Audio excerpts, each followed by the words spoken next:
good evening to everyone. I think we'll have mostly folks online.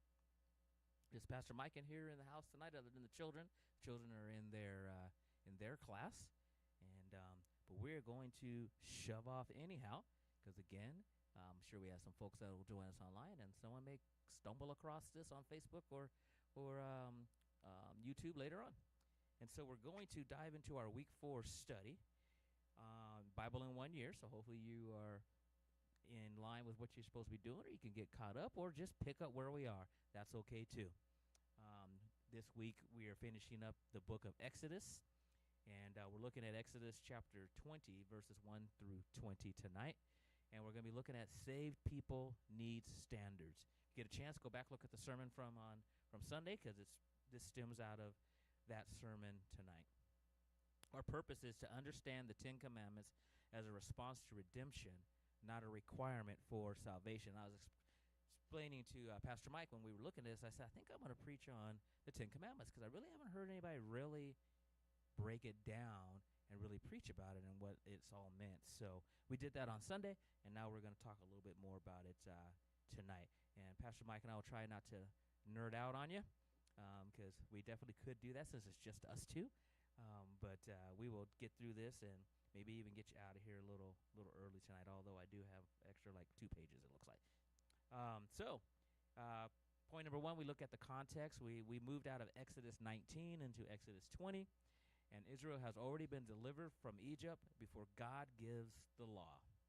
God rescues first, God instructs second, and obedience flows from relationship. And if you are online, check the comments. You'll find a link to the Bible study guide. Our key verse for this section is verse number 2. I am the Lord thy God, which has brought thee out. Sinai is not about earning freedom. It's about learning how to live free. And we talked about that on Sunday. It's, Lord tries to teach us how to live in our freedom and what that means. And I know we've already preached about that. I think Pastor Mike preached about that earlier, well, I guess now we could say late last year, about living in your freedom and what that looks like. Our first discussion question says, why is it important that God reminds Israel of their deliverance before giving commands?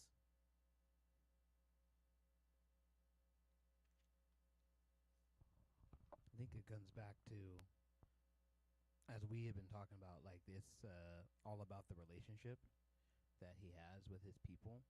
And so it's not so much like, oh, just, obey me just because I am God, which there's a level of that as well.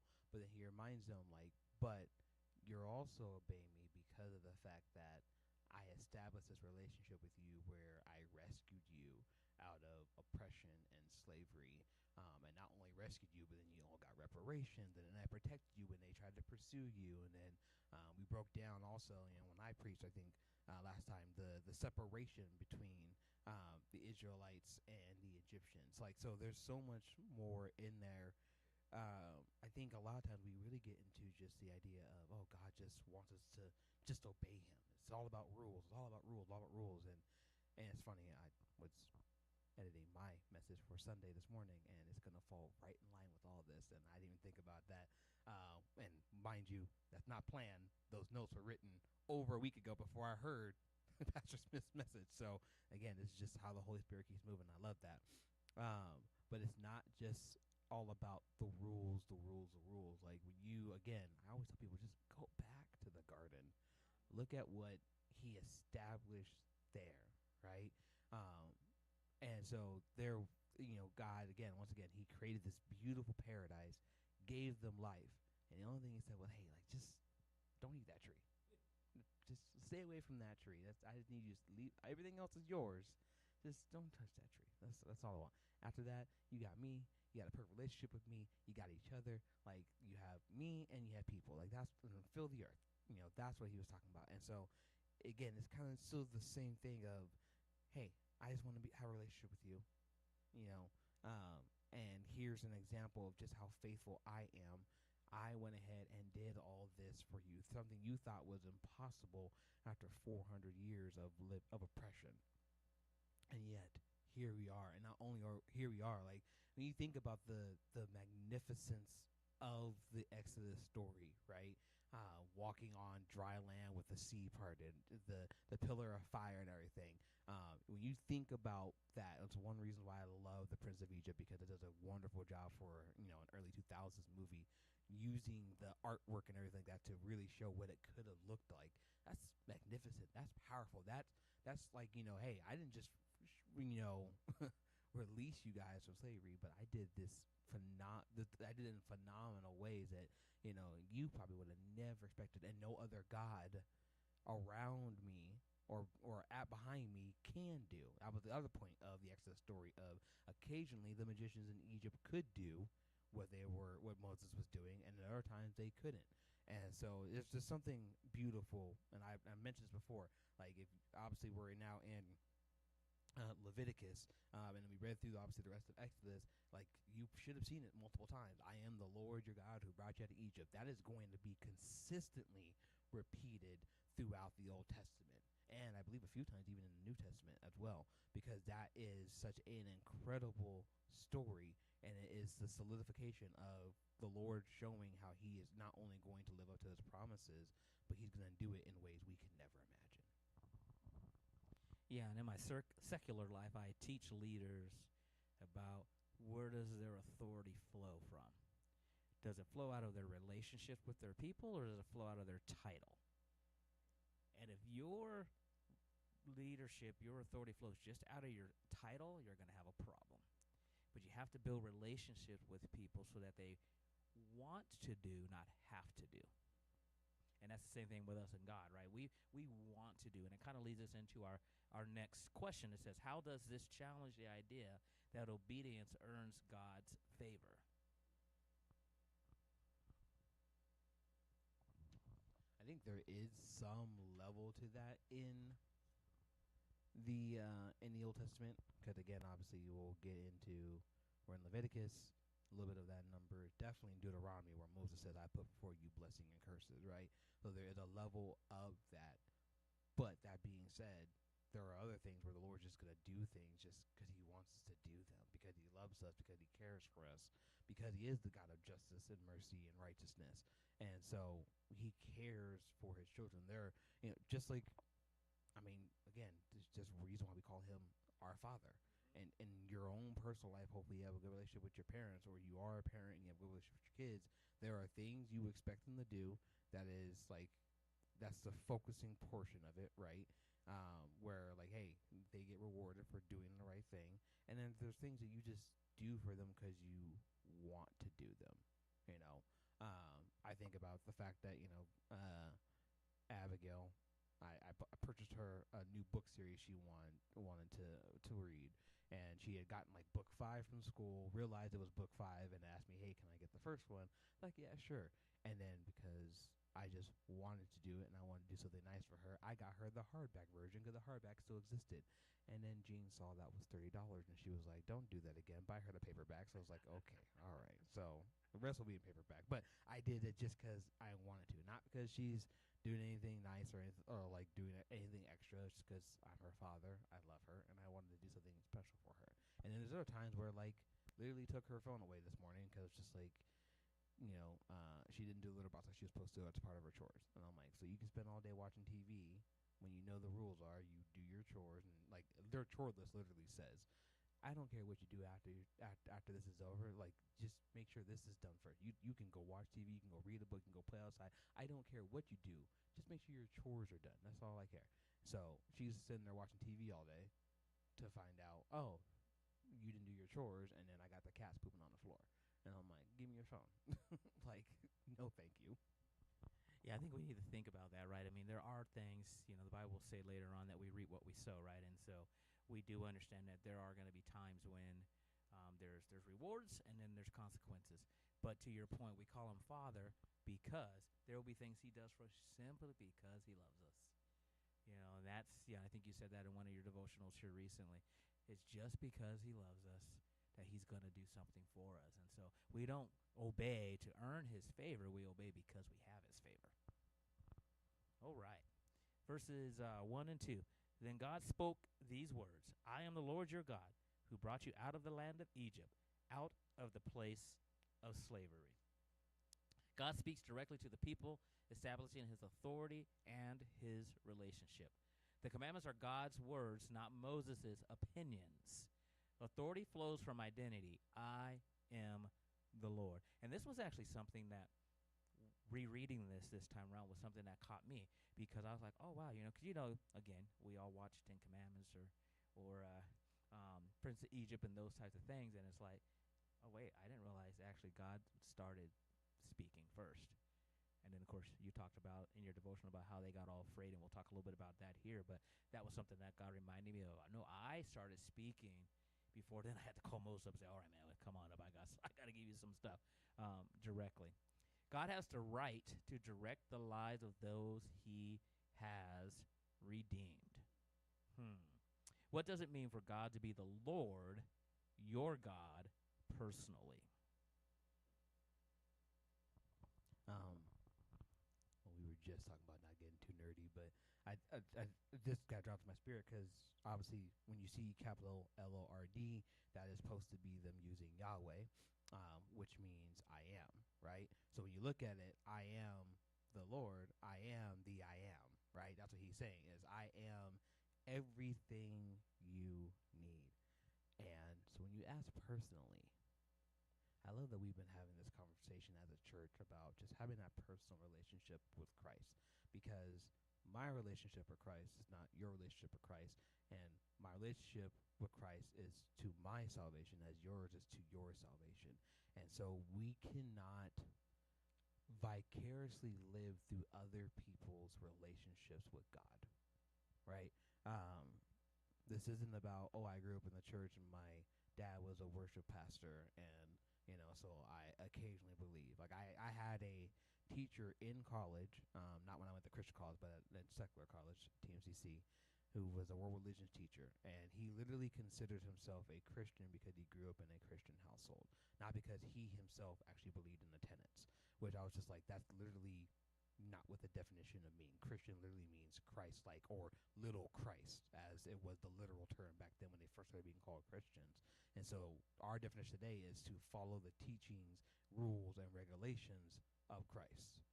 Part of that is the Ten Commandments, and knowing that there is no other God before Yahweh. And so when you're talking about having that personal relationship, like, you have to figure out what that is for you. You just truthfully do. You can't spend this life, think about, oh, well, mama and daddy believed, or my sister believed, or my cousins believed, or my auntie, my uncles believed. You have to have your own relationship. And if you don't have your own relationship, then you're just kind of going through the motions. Like, I'll try not to get into my sermon, but you're right. But like, it flows right into it, because it's like you eventually come to understand that the law is a guideline to Christ. And so, yes, you can plaster the Ten Commandments. You can do your best. It's so easy not to kill and steal and, stuff like that. But there's other things that go along with that. And then we'll talk about in my message on Sunday about the unintentional sins that are a part of our lives. So, right, when you're talking about that personal relationship, like, you have to know God. Like, when you're talking about I am the I am, is he your everything? Do you go to him first? Like Pastor Smith preached years ago a message called, being your first response and not your last resort. Don't go to him after you've gone to all the doctors and the teachers and the professionals and the experts. And then I are like, oh, I guess now I'll try this Jesus thing and I'll pray. I mentioned that was something the Lord called out to me in our prayer and fasting time, that I kind of got complacent with knowing he's going to take care of me, but that I wasn't talking to him about it. I wasn't letting him know what I needed. I wasn't seeking his counsel on how to handle the situations. And so when you're talking about the I am that I am, like, you have to come to a level where you understand that he is the I am. Everything in your life stems from him. It is all good things are a blessing from above, right? And so all that is coming from him. Do you recognize that? And when you recognize that, are you having those conversations with him? Or are you just kind of just going through life through the motions. Amen. Nothing to add there. How should redemption affect our willingness to obey? And of course, I mean, if you think about it, we should be grateful for what he has done, and which should lead us to want to do what he's asked us to do. And that might sound a little basic, but he's done so much. How can we not do what he has asked us to do? And I think too, children, when you grow up and you look back and you go, gosh, my parents really weren't all that bad, and I'm really grateful for what they did. And then you begin to, I tell my mom this all the time. I tell her how, grateful I was for her and my dad and the things that they taught us and instilled in us, because it's taken us a long ways. And of course, when you're a kid, the Bible says that when it's happening, it's not very fun. But then you look back and go, sure glad my parents loved me enough to raise me. So many kids today aren't being raised. And so when you think about that, since he has redeemed us, we really should have no choice but to serve him, because he's been too good. All right. Let's move into the commandments. Commandment 1 through 4, our relationship with God. Verses 3 through 11. I'm going to read those real quick. And God said, do not have other gods besides me. Do not make an idol for yourself, whether it is in the shape of anything in the heavens above or the earth below or in the waters under the earth. Do not bow and worship to them, and do not serve them. For I, the Lord your God, am a jealous God, punishing the children for the father's iniquity to the third and fourth generations of those who hate me, but showing faithful love to 1,000 generations of those who love me and keep my commandments. Do not misuse the name of the Lord your God, because the Lord will not leave anyone unpunished who misuses his name. Remember the Sabbath day to keep it holy. You are to labor 6 days and do all of your work, but the seventh day is the Sabbath day to the Lord your God. You must not do any work, you, your sons or your daughters, your male or female servants, your livestock, or the resident alien who is within your city gates. For the Lord made the heavens and the earth, the sea and everything in them, in 6 days. Then he rested on the seventh day. Therefore the Lord blessed the Sabbath day and declared it holy. So the first 4 commandments govern worship and loyalty and trust in God. It's our relationship with God. And we've been saying that word a lot. And so as we break that down, he talks about having no other gods. That means we have to have exclusive devotion to him. No graven images, proper representation of God. And I said this in my sermon on Sunday. It still baffles my mind how while Moses is up there getting these commandments, Aaron gets all the jewelry and fashions. The Bible says he built it. But when Moses comes down and challenges him about it, he goes, well, Moses, I threw the stuff in the fire, and this calf just popped out. And I'm thinking Moses must have just said, you've got to be kidding me. God's name, we need to reverence him in speech and in lifestyle. And in the Sabbath shows how we trust him enough to rest. It's our vertical alignment with God that shapes our horizontal behavior with people. So, what modern idols challenge our loyalty to God? And we said it on Sunday. Anything that you put above God is an idol. How many of y'all gonna miss church on Sunday for the Super Bowl? Well, years ago, they moved the Super Bowl down to like 3 or 6 or something like that, so that wouldn't happen. But folks start celebrating early. Yeah. But, it really is whatever you put in front of God. And so people have always been I've always been so surprised. I've been always so surprised when, I talk to people and they're like, yeah, I just wish I could get to church, but, I work on Sunday, and da-da-da-da, and all sort of stuff. And I have literally every job I have worked at told them I need Sunday mornings off for church. And not a single person ever argues with me about that. And then I got into HR and realized that religious exemptions do exist. If you were actively wanting to go to church, they will give you Sunday morning off. No ifs, ands, or buts about it. So, you got to ask yourself that question.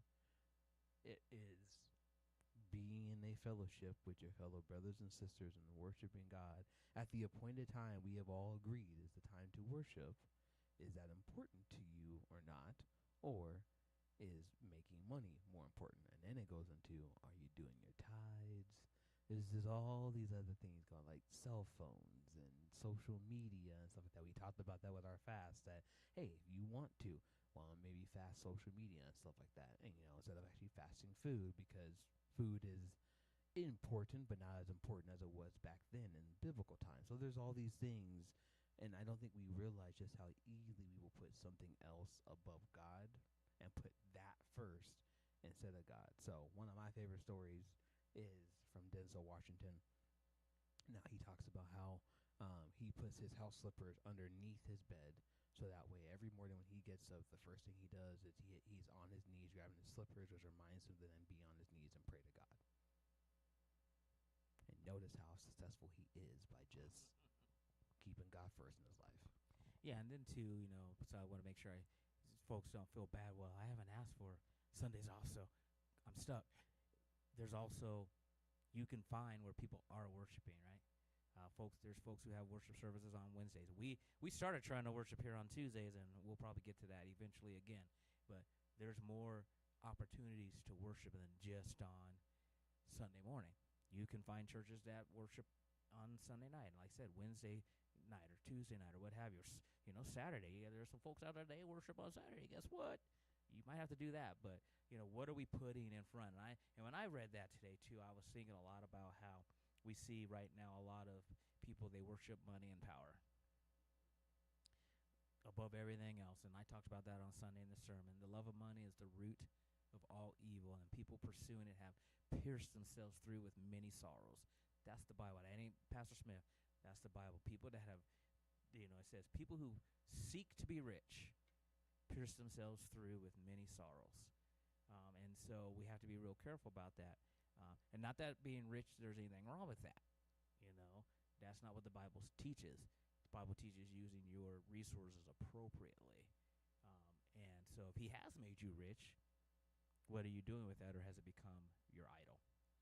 How can believers misuse God's name without using profanity? So I'll start on that one, because most people think using God's name in vain is, saying those words, OMG or GD and all those other, and yeah, kind of, but that's not really what he's writing there. No, you don't want to do that, but OMG is just vernacular nowadays, right? But that's not really what he's talking about there. It's really talking about misusing his name. And I said in the sermon on Sunday about ascribing things to God that aren't like him. And so, God would want blah, blah, blah, blah, blah. Does he? We see a lot right now in this debate about helping people. I don't care if they're poor, if they're immigrants, whatever the case may be. And sometimes we get on our high horse like, well, they got themselves in that position, so I ain't helping nobody. Did God say that? No, actually what he said was, I'm Lord your God who got you out of Egypt, and you need to treat people the right way because I helped you.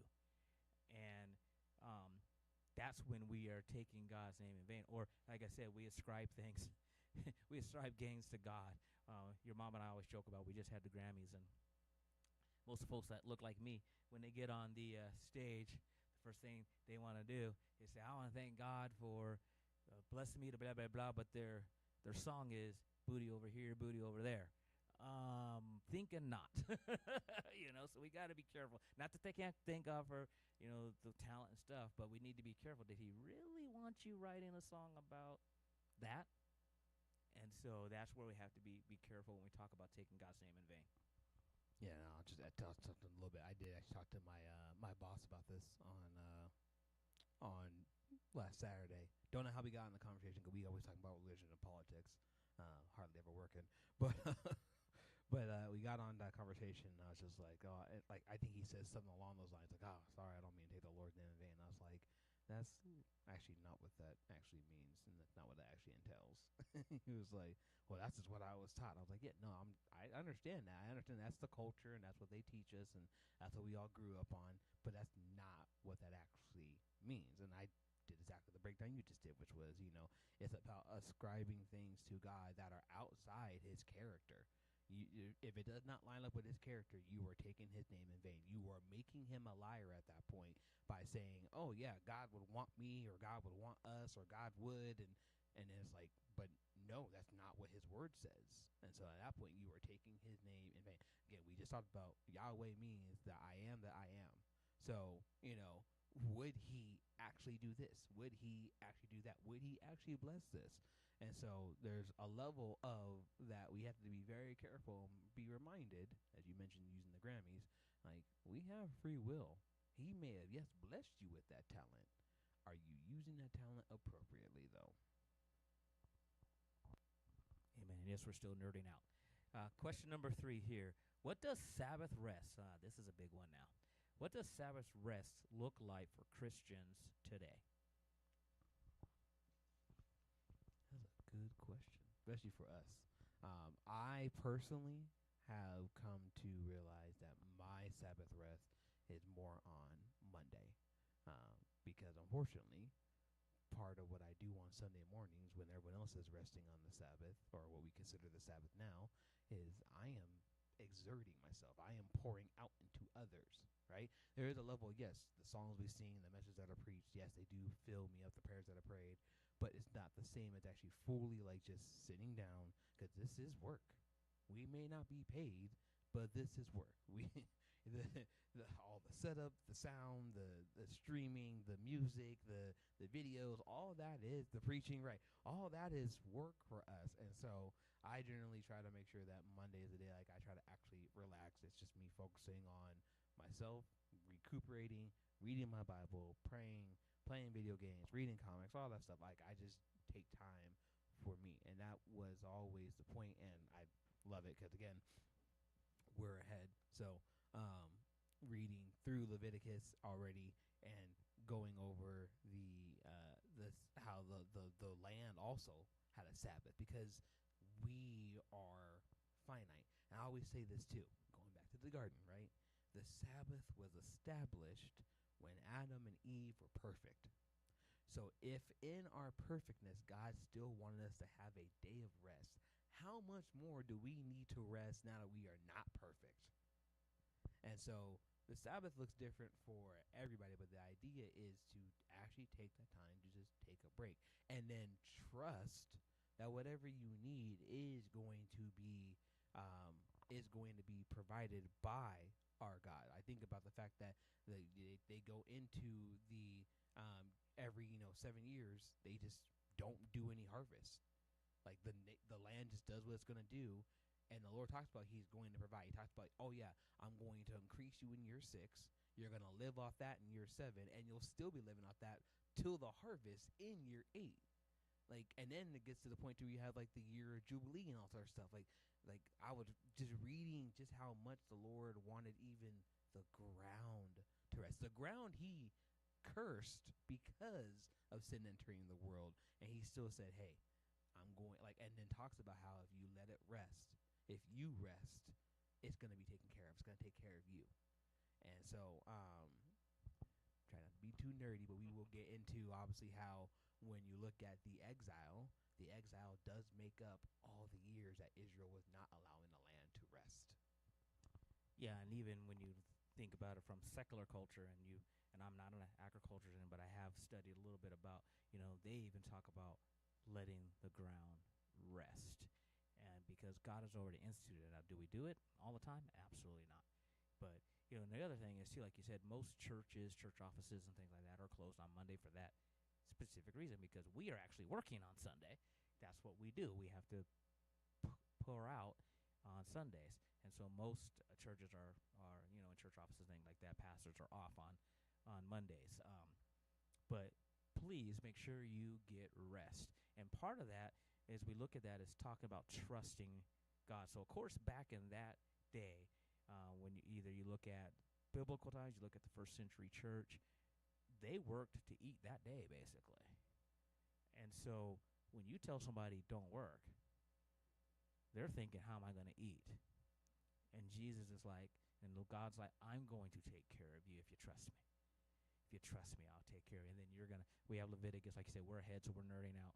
But he talks about, and by the way, if you gather stuff on the Sabbath, it's going to go rotten on you and you can't even eat it because I need you to trust me. And that's hard. I talk about how as a young man, I had so much faith. God said it. I'm like, it's done. And then, babies started coming. And it's like, but Lord, I've got these little mouths that I've got to feed. Do you trust me?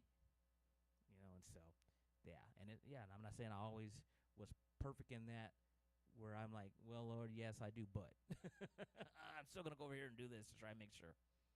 All right. Commandments 5 through 10. If you want to read some verses 12 through 17 as we look at our relationship with people. Sure. All right. Verse 12. Honor your father and your mother so that you may have a long life in the land that the Lord your God is giving you. Do not murder. Do not commit adultery. Do not steal. Do not give false testimony against your neighbor. Do not covet your neighbor's house. Do not covet your neighbor's wife, his male or female servant, his ox or donkey, or anything that belongs to your neighbor. Okay. God's law creates order, stability, and justice in community. Our key themes here are honor, right? So we honor family and authority. Life, that's an easy one, right? Do not kill. Do not murder. Faithfulness in marriage, integrity, so you're not stealing and lying. And then contentment, so you don't covet other people's stuff. And, man, the one about bearing false witness gets me a lot because, especially in this climate that we are in, you turn on the TV and people lie with impunity. And you know they're lying. And they know they're lying, but they don't care. And then be sitting in church on Sunday, how great is our God. We just said that, right? And then on Monday, they're lying again. And so God does not like that, right? And this just goes to show how, the Ten Commandments were basically a mirror to show us ourselves. We talk about people who, he talks about bearing false witness. This was their setup of judgment and going into court and having a case tried. And someone basically just flat out lying and perjuring themselves. We see that today. And there's those the same Christians that are, how great is my God? And I just go, God don't like ugly. And at some point, you're going to have to reap what you sow. And so we have to make sure, and sometimes it's hard. I used to tell people in business, sometimes folks in business, they don't have integrity, and they fudge the numbers, and they do different things. And I told people I would rather get fired for telling the truth than to keep my job for telling a lie that eventually will catch up with you, because eventually it's all going to come out. And so if they want to throw me out because I tell them the truth, then God's got me. But we see so many people. Let's talk about honor, and I'll let you talk, son. I mean, honor your father and your mother. Sometimes you would think, isn't that just basic? Listen to your parents, honor them, and do right by them. Not so much. And this was the first with promise. That way your days can be long in the earth. And I remember teaching you and your sister years ago about, honoring and listening to your parents. And I said, you realize that literally can save your life. And I used to tell you guys, if I say, son, stop, because I see the car coming and you don't, and you look at me like, I ain't listening to you, old man, and then you get ran over because I need you to stop if I tell you to stop. And literally can save your life because God can see things that we can't. Just like as an adult, I'm looking around, I can see, and kids, they just play, right? And if I go, Michael, Rachel, stop, that's my expectation because I don't have time to run over there to protect you from what's going on. And I hope that stuck with you guys. And I teach that to your children, my grandchildren, because it can literally save your life.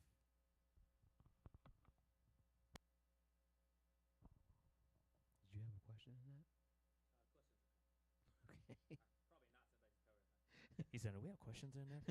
Let's talk about commitment real first, and we'll ask the questions because X is coming. I mean, if you think about contentment, if you're not content with what you have, and when I preached on that a few months ago, I talked about trying to keep up with the Joneses and stuff, and trying to look, what did I say? I think I called it, Facebook rich, because Facebook isn't normally the truth, right?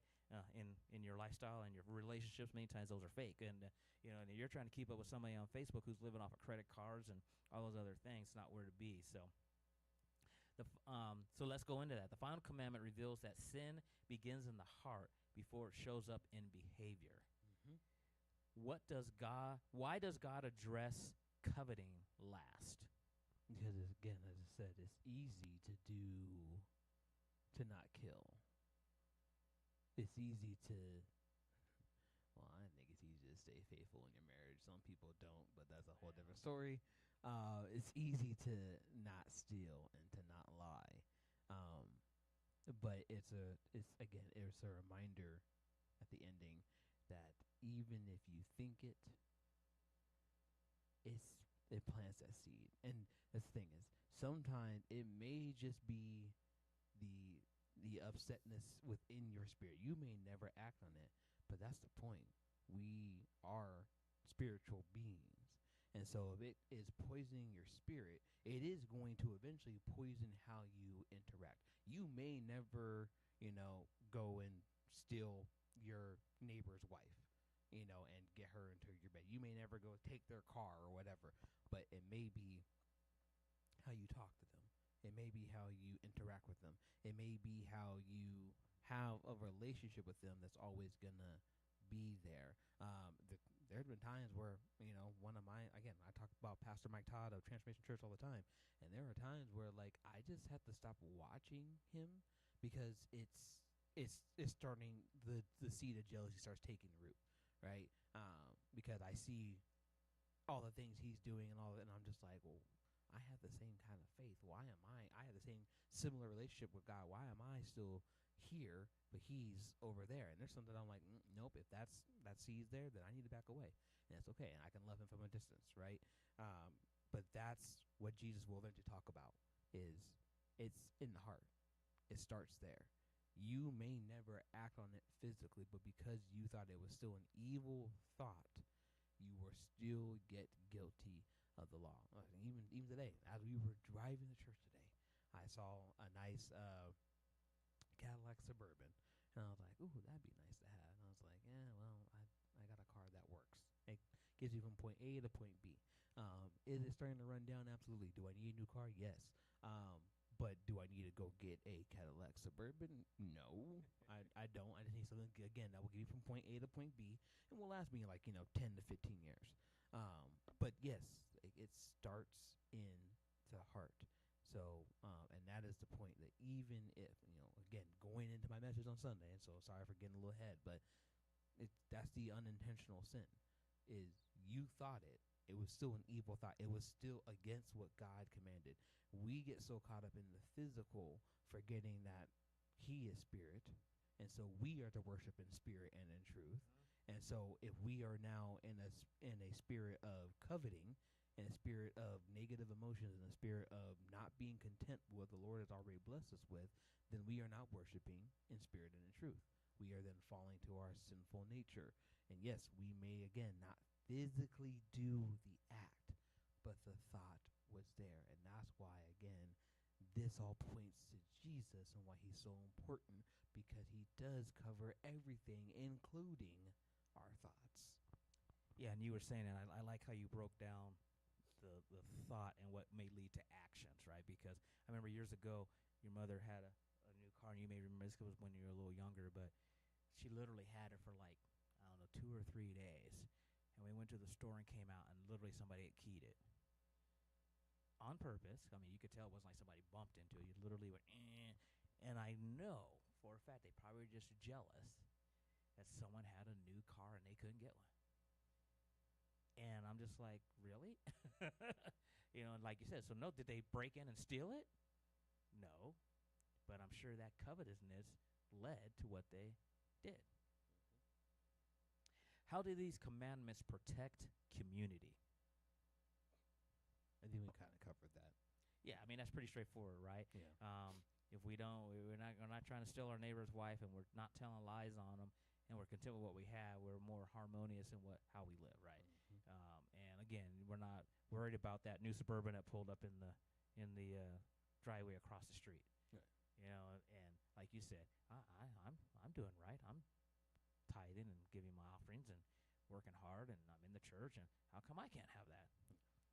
That's not the point, right? The point is get what God has for you. And if we were to do these type of things, we see it now. Our community is in such turmoil because of lying, right? Just flat out lying and a lack of integrity.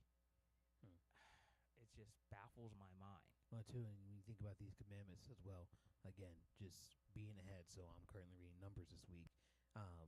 You guys will get to the point to where when it's in Numbers, it talks about the men who are of fighting age equal up to like 603,000.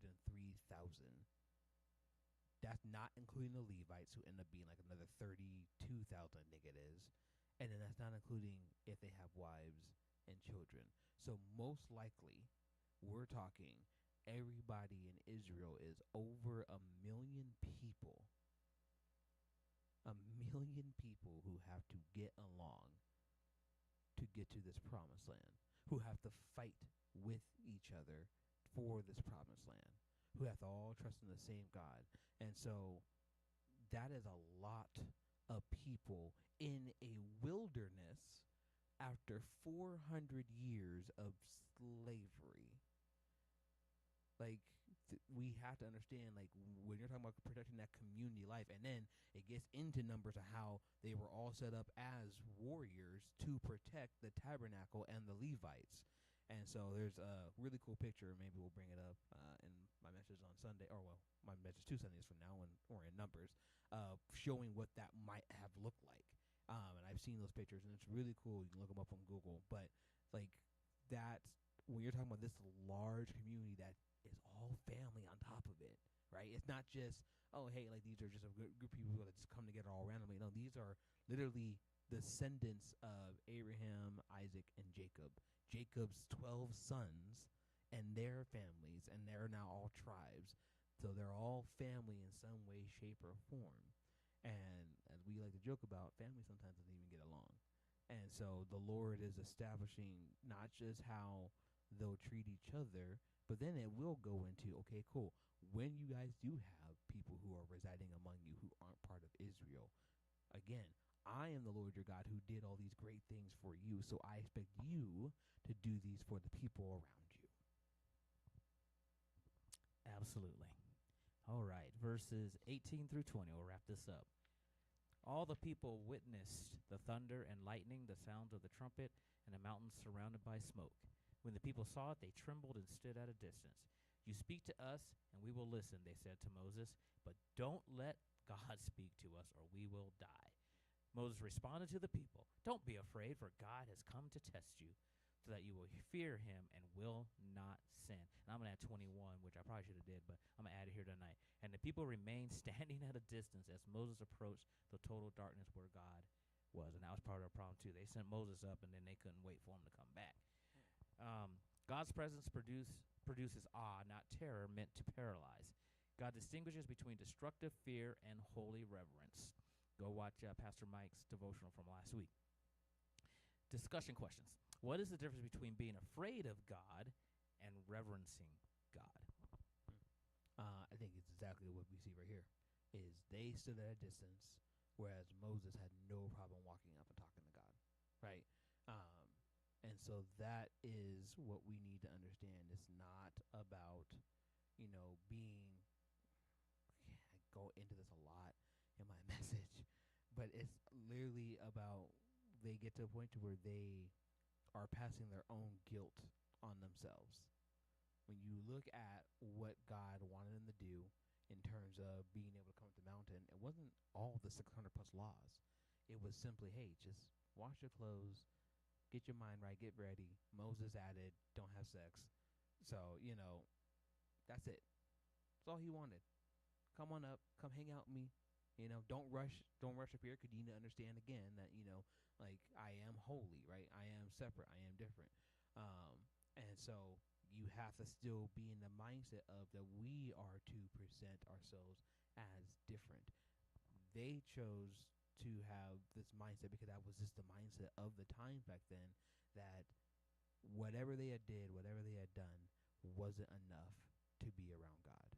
Even though, again, back in the garden, knowing exactly what Adam and Eve had done, he still went walking in the garden as he did, looking for them. always just wanted to be with us. And so, but I think that's part of the sinful nature is we just automatically are afraid. We automatically pass judgment on ourselves when it's always been about what does God say? What does God want? God still wants us regardless of how messed up we are. He says, let me clean you up. Don't clean yourself up. Yeah, and you've heard me say this many times when, folks we surround. We just did the Lord's Supper on Sunday, and, Paul talks about examine yourself, and folks stop there. And I've always taught, and then he says, and then eat. Because guess what? We're not worthy. No matter how much you examine yourself and think, oh, yeah, I'm good. No, none of us are good enough for it. But that's why he died. And I try to teach that. So many people have used that scripture over the years to not participate in communion, kind of like they didn't want to talk to God. I'm not good enough. You're exactly right. You're not. But that's not the point. The point is God says, come and eat. That's what he's saying. And so I really try to get people to get away from that guilt. There is no condemnation to those who are in Christ Jesus. And if I can get that over on folks, because, Bible says Satan is the accuser of the brethren, right? He's going to sit there and tell you, you suck, you can't do this, God don't want you, God don't love you. Yes, he does. Even as messed up as we are, he wants us. Let's see. How does healthy fear of God guide daily choices? I think that goes into are you seeking him? So, doing this Bible 1 year made me realize just how much this all just flows together because the Spirit keeps dropping stuff in me, but it makes me think about pray without ceasing. Prayer is just talking to God. So, how the healthy fear of God guide your daily choices? Are you praying without ceasing? Like when you have to come up against a choice, are you going, hey, Lord, like, is this the right thing to do? There are things that obviously are just innate inside of you. You just know to do the right things. Like, don't get twisted. You don't have to every moment of every day. It's like, hold on, let me pray about this first, and you get on your knees and pray. They're gonna start looking at you like you crazy at work.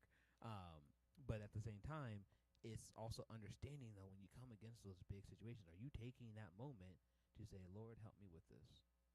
Lord, guide me. Give me the correct words. There are plenty of times when I've come across people at work because being in the HR field, you have people struggling with mental health and stuff like that and domestic abuse and all those other things. And so when I'm hearing people's stories, like as I'm listening, and they're of course going to expect me to respond back, I take that time to go, Lord, help, give me the right words. Guide me, direct me, show me what I need to say, what I need to do in the situation. Because obviously I don't have time to be like, oh man, that's very interesting. Can you give me like 2 days to go to my prayer closet? And then I'll come back to you. No. And so healthy fear of God guiding the choices is understanding that his word said he never leaves us nor forsake us. Understanding that his Holy Spirit resides in us. And so, but it's also, do you take time out of your day to continue to keep putting his word inside of you so that way you can be prepared when you come against those situations and you're making those decisions, right? One of my favorite stories is when Jesus, I forget which apostle it is, but the apostle that's under the tree. And, when, Jesus says, oh, I knew you. And he's like, how do you know me? He's like, oh, because I saw you when you were under the tree. Whatever he had did in that moment that was something that the Lord, because Jesus specifically said, oh, here's a mighty man of Israel, right? Like he gave him a blessing and condemnation in that moment. So whatever he did under that tree was him living a life of integrity, as we just talked about, and the Lord still saw it.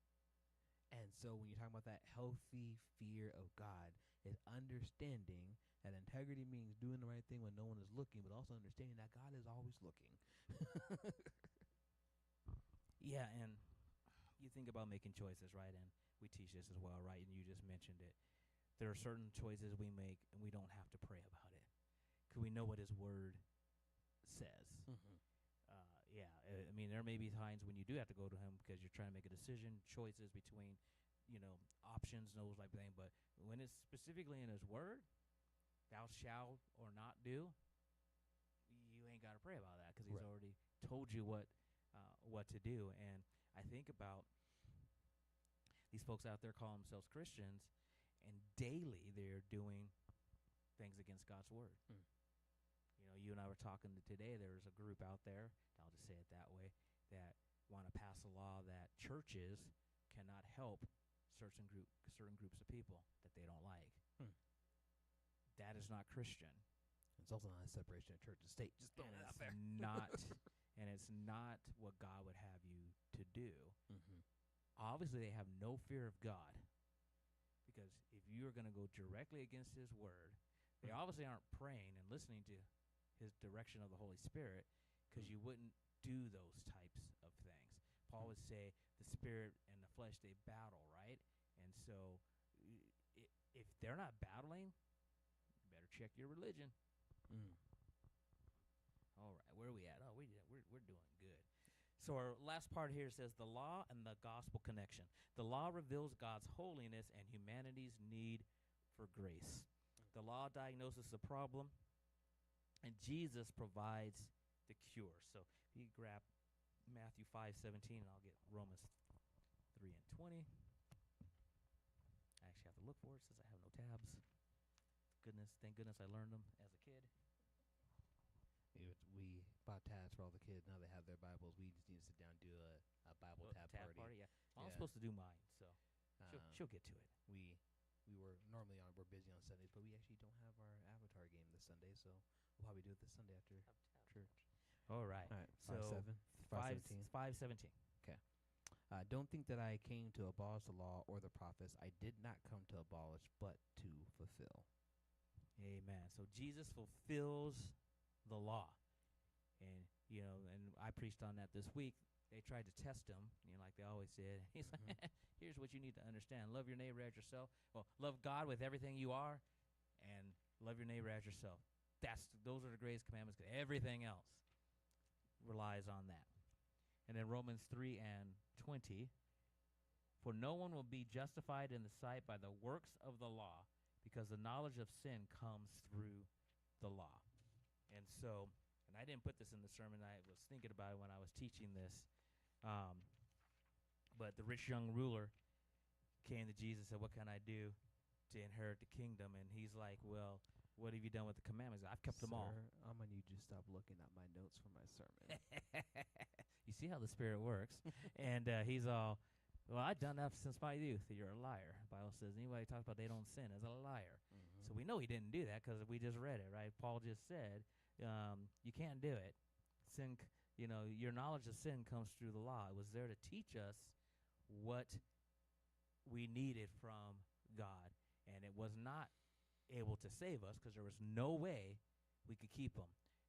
Eventually, the Bible will also say that if you mess up on one, you have transgressed it all.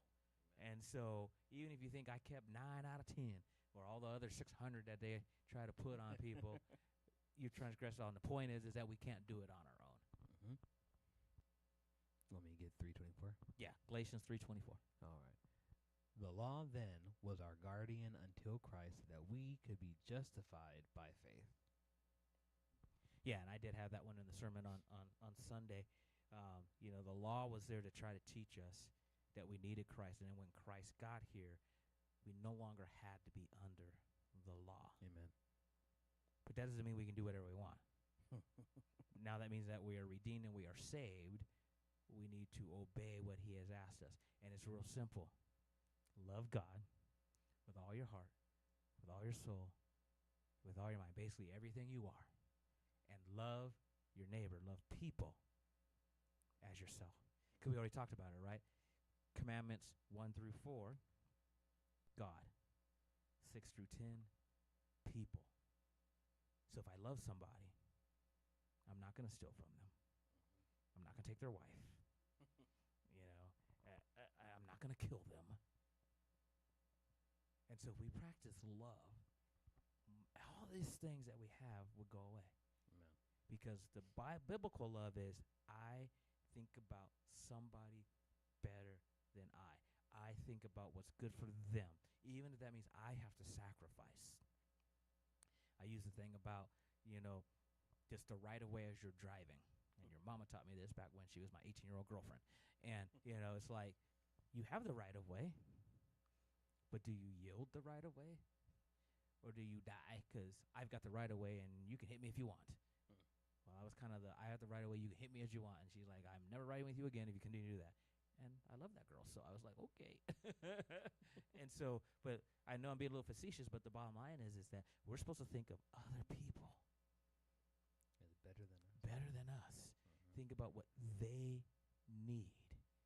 And if we all did that for each other, I thought about what you needed, you thought about what I needed, I think about what my wife needs, she thinks about what I need, everybody's needs are met. That's why when we study the first century church, they talk about they had all things in common and all needs were met because they thought about each other. Amen. All right. Let's wrap it up. Why can't the law save us? Because as we saw, we are guilty of all of it if we break one of them. And that's why that heart posture is the first thing that's there, because if those evil thoughts, then at that point convince you that you are guilty. Plus also too, Spirit just dropped in my heart this right now. I was like, the Lord never said this is going to save you. It, when you actually look at it, you can go back real quick. I actually want to look at it now that I'm thinking about it, because Spirit just dropped into my soul right there. There we go. All right, so. All right, Moses from the Lord. People cannot come up to Mount Sinai, put a boundary on the land, put a boundary on the mountain. Okay, cool. And it says the Lord God spoke all these words, and he gives the commandments, and that's it. He does not, the commandments themselves never say, this is how you are saved. Mind you, they are already saved and delivered at this point. That's what you were getting at in your message on Sunday. Yes, and that's what it was. They were already redeemed. The commandments were supposed to be obeyed because they are redeemed, not to be redeemed. And the same thing with us. We obey God because we love him. That's what Jesus said. If you love me, keep my commandments. And sometimes people think, well, was that the 10 Commandments? No, actually, what was his commandments? Jesus' commandments were love God, love people. Not wishy-washy kind of love, but love that is sacrificial. Love God, love people. If you love me, you're going to do that. And that's where, and it is really that simple. Says easy, does hard, but it's really that simple. If we loved on people, how much better would this world be? Amen. All right, I'm going to wrap it up with our application. And folks online, think about this question. Which commandment challenges you the most right now? And my son said it already, Pastor Mike. He said, it's probably not too difficult for you not to murder people. Lying, however, might be a little difficult for some folks, especially if you're on the job and the numbers aren't quite right and you're worried about your job. You may be tempted to fudge it. You may not be tempted by stealing, but maybe that Suburban that you passed on the road, you got covet in your heart, right? So what are we struggling with today? And I won't necessarily have folks answer that. But think about that within yourself. Maybe it's more with your vertical relationship with God. You're putting idols in front of him.